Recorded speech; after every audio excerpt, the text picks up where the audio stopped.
One of the unintentionally funny moments of the Electronic Entertainment Expo, E3, took place at Microsoft's press event, where Ralph Fulton, creative director of Playground Games, announced the Forza Horizon 4 racing video game. "Seasons change everything," insisted Fulton, who was very excited about the dynamic seasons in the game. "Yes, that was cool tech.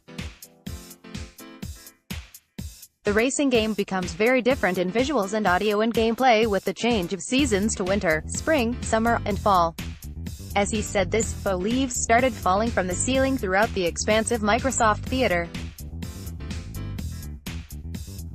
"But I felt something was false about that claim, since, in real life, seasons don't change things that much. Racing games have long had night or rain conditions.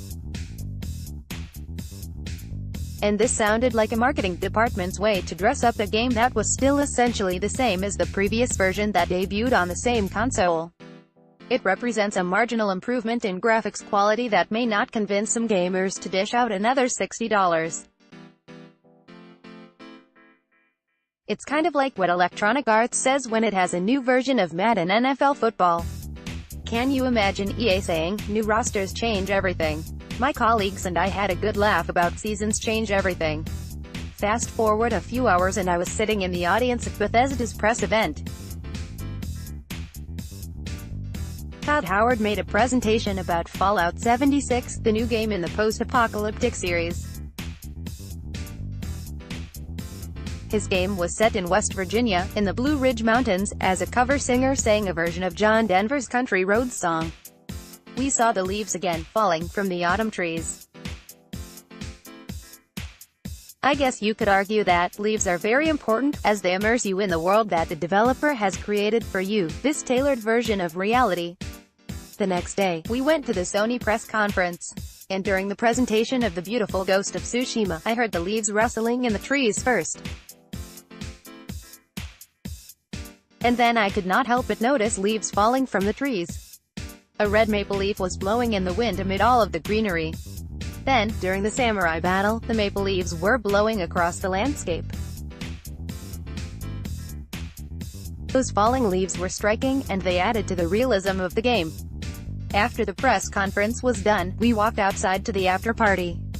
And we saw faux Japanese buildings and, of course, faux red maple leaves. Surely this is a coincidence, I thought. Sucker Punch, the developer of Ghost of Tsushima, didn't make a similar claim about how seasons change everything. But I laughed again and took a picture of the leaves on the ground, as they lay under the feet of my friend Chris Morris.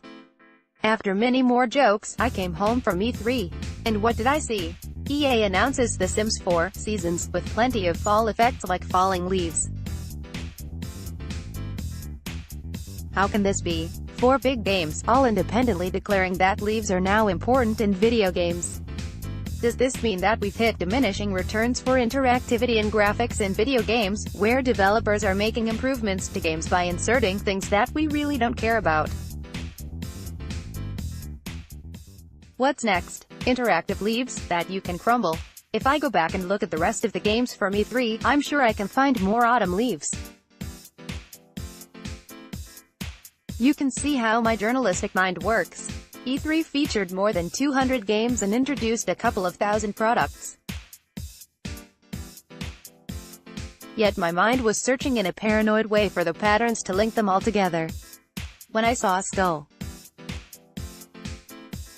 But I could only think of one other pirate game, Sea of Thieves, and that meant it wasn't a full trend. As we all know, it requires 3 instances to be a trend. We've all done this, and we've noted how we saw a year of the bow, and then a year of the grappling hook. Thankfully, in reality, the video game industry isn't just a bunch of lemmings. These are just fantasies of journalists who, for the most part, aren't very good at statistics.